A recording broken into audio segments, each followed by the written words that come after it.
Bacaan dari kitab pertama Raja-Raja.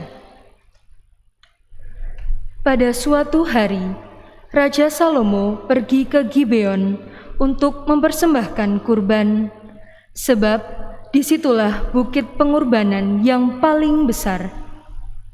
1000 kurban bakaran ia persembahkan di atas mezbah itu.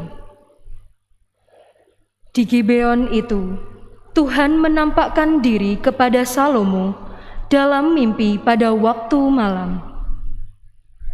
Bersabdalah Allah, "Mintalah apa yang kau harapkan daripadaku."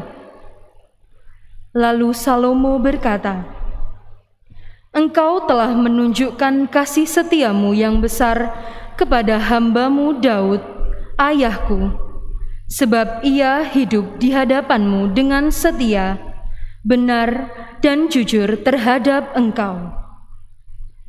Engkau telah menjamin kepadanya kasih setia yang besar itu dengan memberikan kepadanya seorang anak yang duduk di tahtanya seperti pada hari ini. Sekarang, ya Tuhan Allahku, Engkau telah mengangkat hamba-Mu ini menjadi raja menggantikan Daud ayahku, sekalipun aku masih sangat muda dan belum berpengalaman. Kini hamba-Mu ini berada di tengah-tengah umat-Mu yang Kau pilih, suatu umat yang besar, yang tidak terhitung dan tidak terkira banyaknya. Maka berikanlah kepada hamba-Mu ini hati yang faham menimbang perkara untuk menghakimi umat-Mu dengan tepat, dapat membedakan antara yang baik dan yang jahat. Sebab siapakah yang sanggup menghakimi umat-Mu yang sangat besar ini?" Tuhan sangat berkenan bahwa Salomo meminta hal yang demikian. Maka bersabdalah Allah kepada Salomo,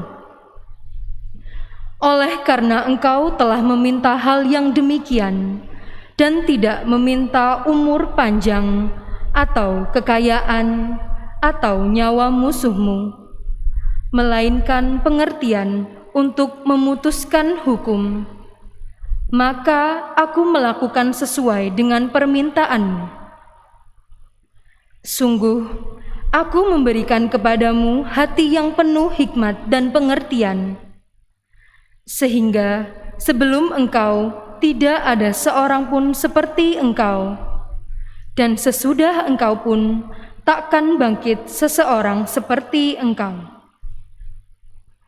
Namun, yang tidak kau minta pun akan kuberikan kepadamu, baik kekayaan maupun kemuliaan, sehingga sepanjang umurmu takkan ada seorang pun seperti engkau di kalangan raja-raja."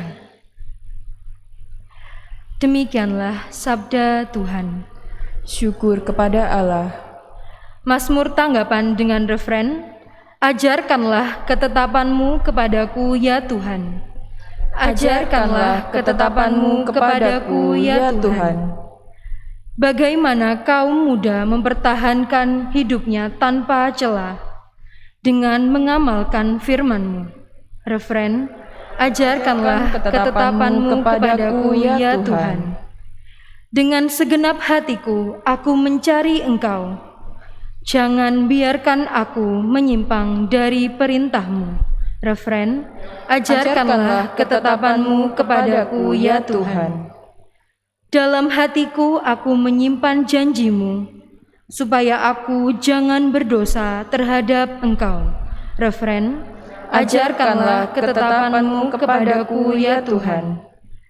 Terpujilah Engkau, ya Tuhan. Ajarkanlah ketetapan-ketetapan-Mu kepadaku." Refren, "Ajarkanlah ketetapan-Mu kepadaku, ya Tuhan. Dengan bibirku aku menceritakan segala hukum yang Kau ucapkan." Refren, "Ajarkanlah ketetapan-Mu kepadaku, ya Tuhan. Aku bergembira atas peringatan-peringatan-Mu, melebihi segala harta. Referen, ajarkanlah ketetapan-Mu kepadaku, ya Tuhan.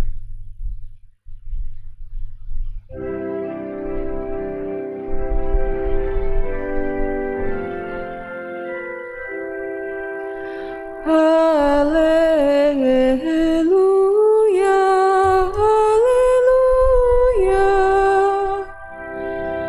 haleluya.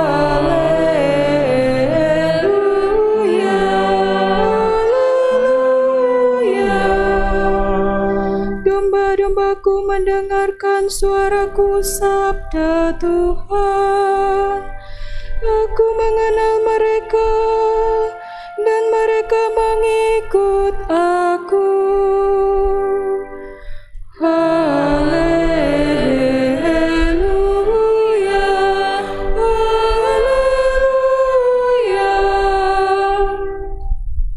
Tuhan bersamamu. Dan bersama rohmu. Inilah Injil suci menurut Markus. Dimuliakanlah Tuhan.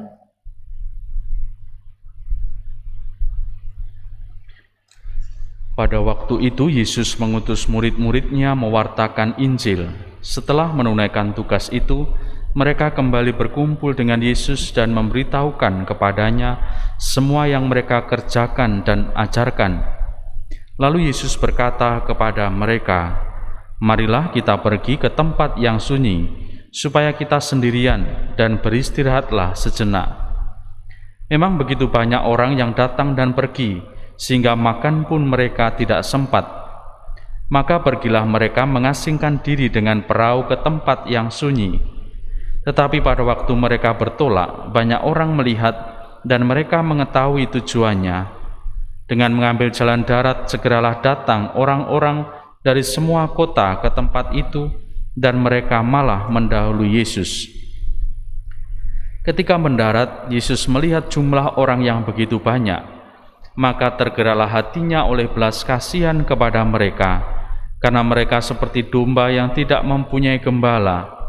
Lalu mulailah Yesus mengajar banyak hal kepada mereka. Demikianlah sabda Tuhan. Terpujilah Kristus. Saudari-saudaraku yang terkasih, karya Allah itu selalu hadir dalam setiap perjalanan hidup manusia. Kita tahu bagaimana kehadiran Yesus, Sang Putra Allah ini juga mewartakan karya Allah. Bahkan terus-menerus dalam perjalanan hidupnya, Yesus tidak berhenti untuk tidak mewartakan. Yesus tidak berhenti karena Yesus ingin keselamatan. Warta keselamatan itu nyata dalam kehidupan manusia. Maka apa yang disampaikan dalam Injil ini seolah-olah Yesus mengajak untuk istirahat, dan memang benar kita sebagai manusia ini memang butuh istirahat sejenak, bahkan dalam pekerjaan-pekerjaan yang baik. Namun kita tahu ternyata rahmat Allah, warta keselamatan itu memang tidak pernah bisa berhenti.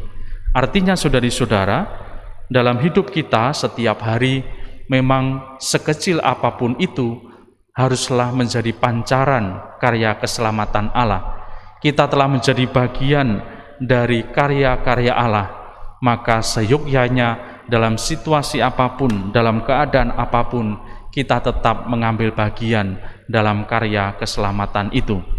Maka saudari-saudaraku yang terkasih, semoga seperti ajakan Yesus hari ini, kita berani untuk mengambil langkah untuk terus dengan berbelas kasih dan dengan hati yang penuh kasih, kita mampu menjadi bagian dalam karya Allah. Semoga kita juga berani untuk mengambil jalan, mengambil langkah untuk bisa dan sekali lagi mampu terlibat dalam karya-karya itu. Siapapun kita, dengan kemampuan apapun kita, dengan kelemahan dan kekurangan kita, asalkan kita dengan tulus ingin memberikan dan mempersembahkan kepada Allah, pastilah Allah menyempurnakan segala karya-karya kita. Semoga berkat Allah menyertai kita sekalian. Amin.